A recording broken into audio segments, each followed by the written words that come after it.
Hello friends, welcome to my channel stories by Garima Kushwaha. दोस्तों, जैसा कि आप जानते हैं, मैं हर रोज़ आपके लिए अलग अलग और रहस्यमयी कहानियाँ लेकर आती हूँ और कुछ इसी तरह की कहानी मैं आज भी आपके लिए लेकर आई हूँ। तो चलिए शुरू करते हैं हमारी आज की वीडियो।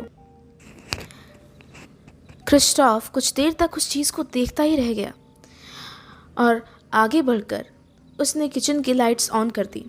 पर उसने जैसे ही लाइट्स ऑन की, अचानक ही वो परछाई, वो साया जो कि उसे लैरी जैसा लग रहा था, वो वहाँ से अचानक ही कहीं गायब हो गया और उसके बाद दोबारा नज़र नहीं आया। क्रिस्टोफ ने ये सब कुछ देखा तो वो बहुत घबरा गया और उसके बाद वो सीधा भागते हुए लैरी के कमरे की तरफ गया। और जब वो उसके कमरे के पास पहुंचा तब उसने देखा कि लैरी तो आराम से सो रहा है।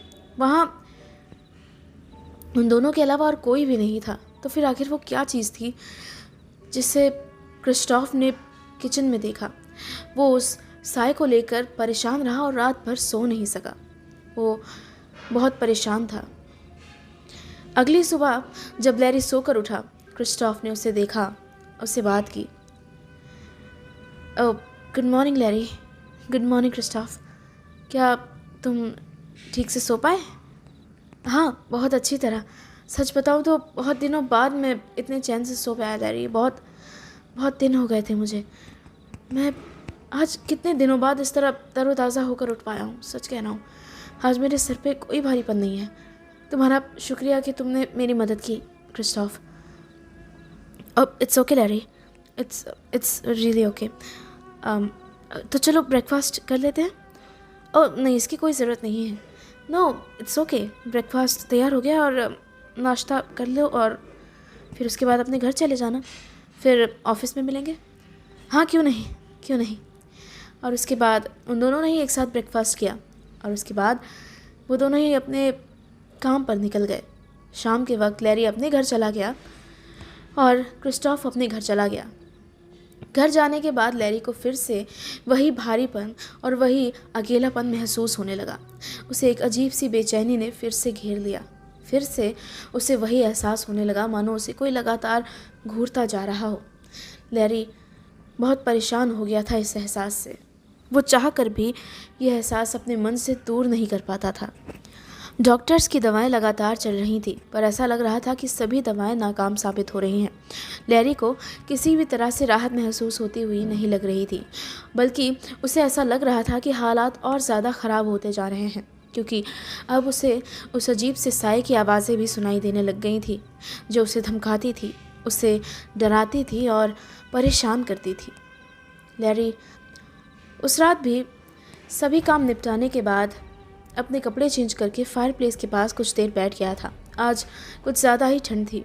2 दिन तक लगातार बारिश होने के बाद बाहर ठंडक बढ़ गई थी और पता नहीं क्यों लैरी को अपने घर में बाकी जगहों के मुकाबले ज़्यादा ही ठंड महसूस होती थी।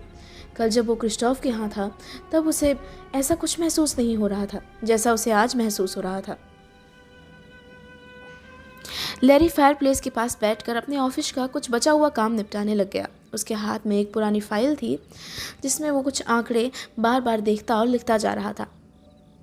तभी इस बीच अचानक ही उसे एक परछाई नज़र आई जो उसके सिर के पीछे से आ रही थी। ये परछाई उसके कागजातों पर पड़ रही थी।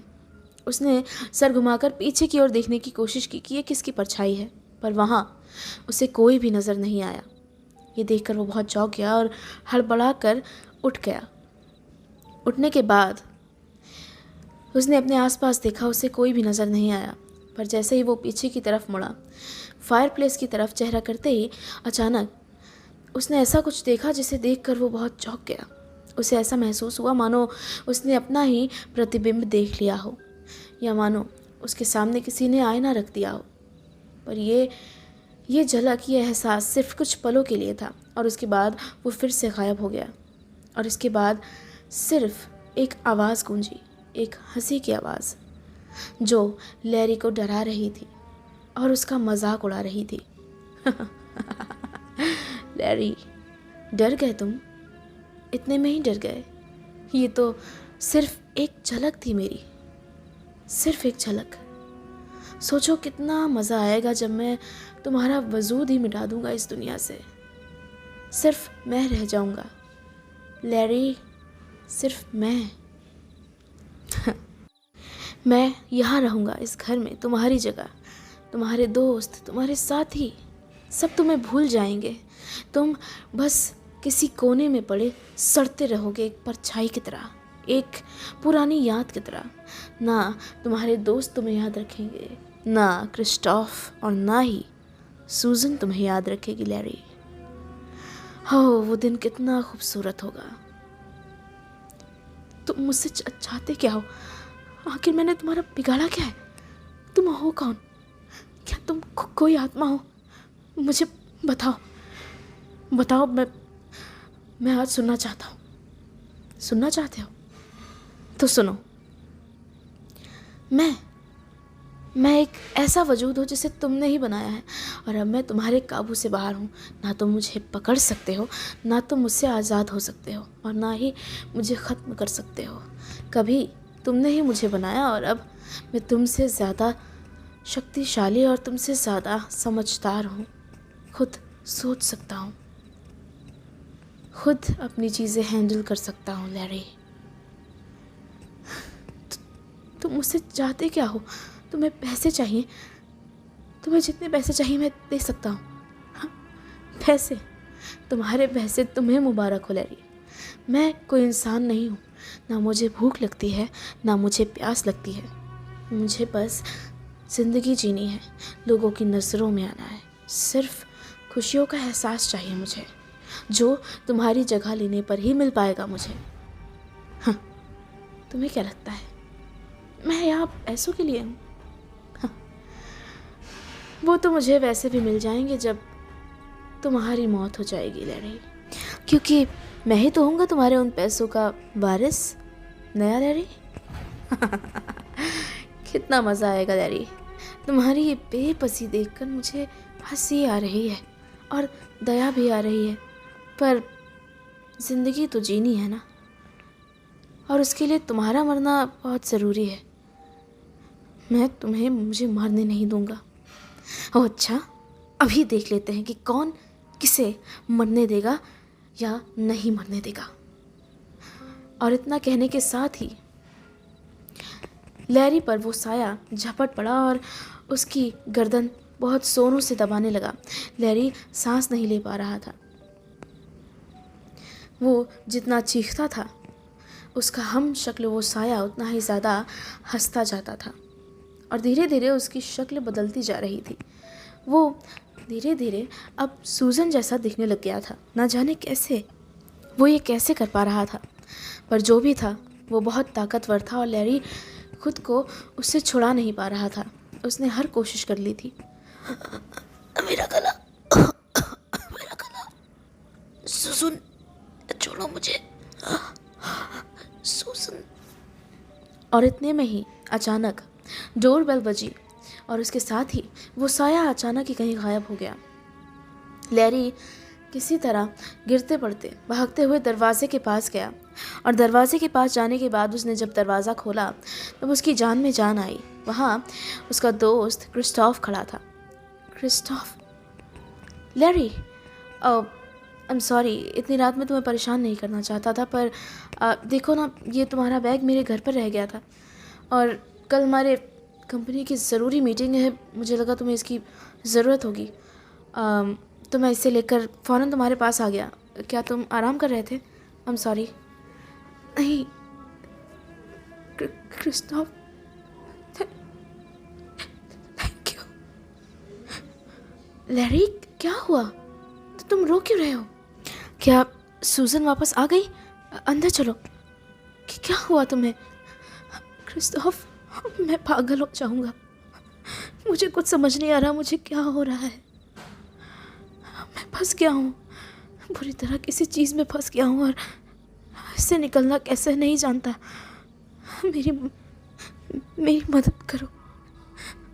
मैं मरना नहीं चाहता, मैं पागल नहीं होना चाहता। क्रिस्टोफ, मैंने बहुत बुरे दिन देखे हैं, और बहुत मुश्किल से खुद को यहाँ तक लेकर आया हूँ। क्रिस्टोफ, हमें मिलकर हमारी कंपनी आगे बढ़ानी है। पागल नहीं होना चाहता मैं। क्या हो गया है? लैरी, मुझे सब कुछ ठीक से बताओ। तुम भी मुझे पागल समझोगे। कोई मुझे समझता नहीं, कोई नहीं समझेगा। मैं किससे किससे किससे कहूँ मैं कैसे एहसासों से गुजर रहा हूँ, क्या झेल रहा हूँ, मैं किसी को नहीं बता सकता। क्रिस्टोफ, प्लीज प्लीज मुझे पागल मत समझो। नहीं, मैं तुम्हें पागल नहीं समझ रहा हूँ, पर मुझे बताओ तो क्या हुआ है। प्लीज़ लैरी, मैं तुम्हारी मदद करना चाहता हूँ। क्या बात है, मुझे बताओ प्लीज़ प्लीज़। आई प्रॉमिस, मैं पूरी कोशिश करूँगा तुम्हारी मदद करने की। प्लीज़ अब जो कुछ भी है मुझे बताओ। क्रिस्टोफ, 2 साल से, पिछले 2 सालों से मैं इसमें फंसा हुआ हूँ। ऐसा लगता है जैसे हर वक्त कोई मुझे घूरता रहता है। चाहे मैं कुछ भी कर रहा हूँ, चाहे मैं सो रहा हूँ, चाहे मैं जाग रहा हूँ, मैं कहीं भी हूँ, वो हर वक्त होता है मेरे साथ, और वो मुझे घूर रहा होता है। और अब तो मुझे उसकी आवाज़ें सुनाई देने लगी हैं। वो कभी मेरे जैसा दिखने लगता है, कभी सूजन की तरह। और आज तो उसने मेरी जान लेने की कोशिश की। लैरी, अगर तुम सच कह रहे हो तो ये बहुत अजीब है। पता नहीं मैं तुम्हें कैसे समझाऊं, पर कल रात मैंने भी कुछ ऐसा देखा जो बहुत अजीब था, बहुत ही अजीब। और मैं ये तुमसे पहले ही पूछना चाहता था, पर मुझे लगा कि तुम मुझे गलत ना समझो।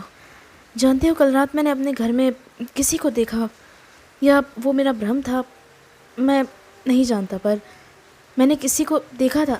सच कह रहा हूँ। और किसी को देखने से क्या मतलब है तुम्हारा? क्या वो कोई इंसान था, या पता नहीं वो क्या था? जैसे कोई परछाई हो, और मैंने जैसे ही लाइट्स ऑन की वो गायब हो गया।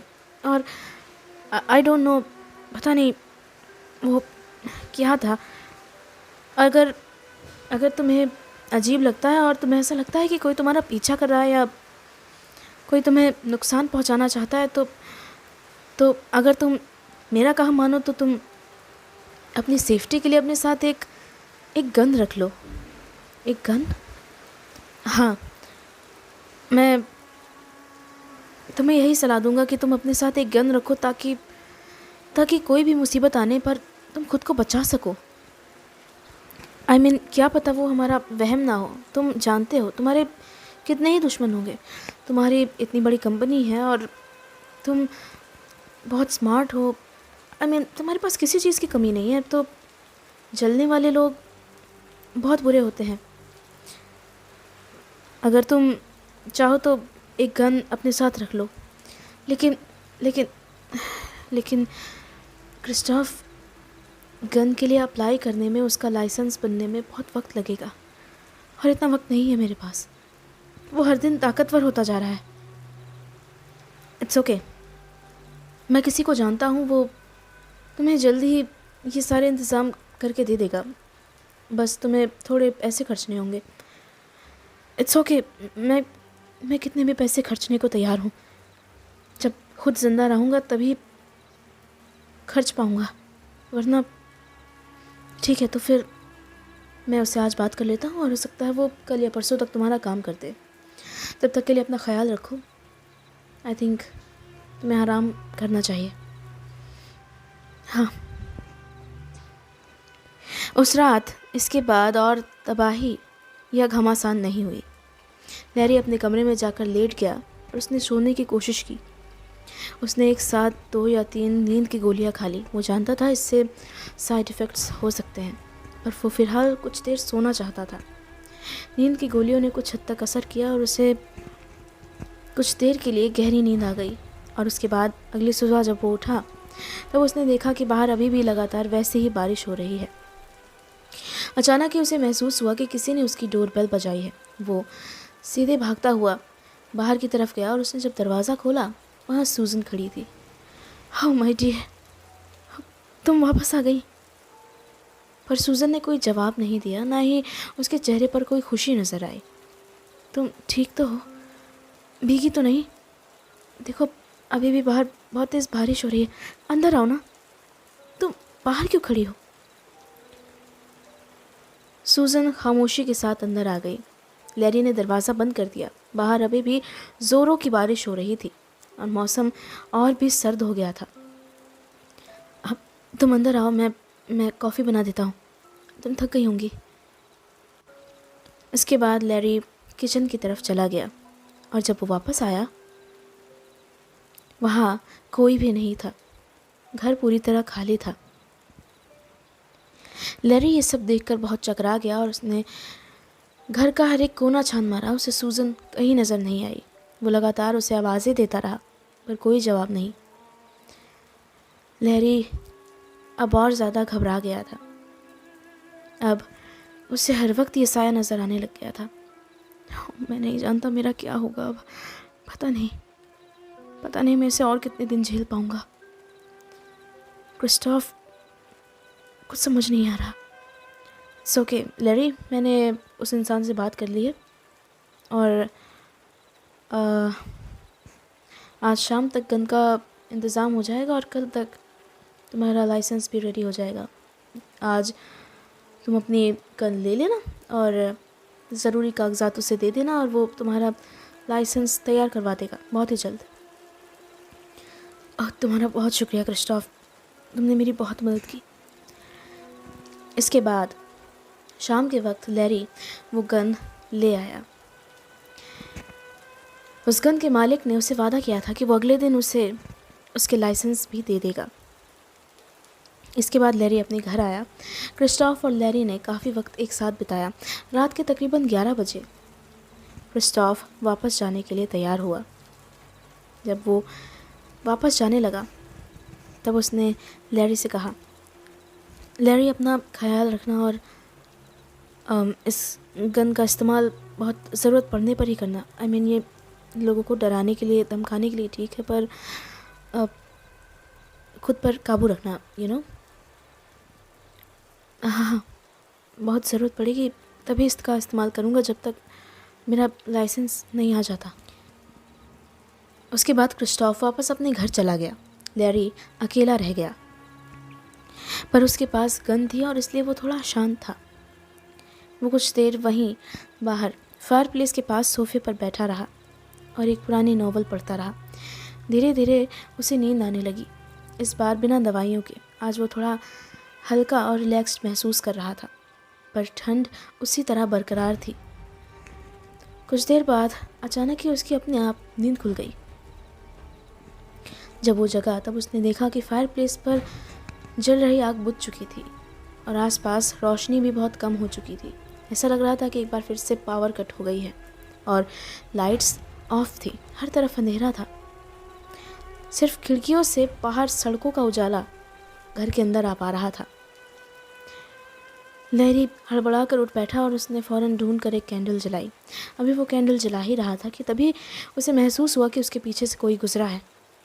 वो चौंक कर पीछे मुड़ा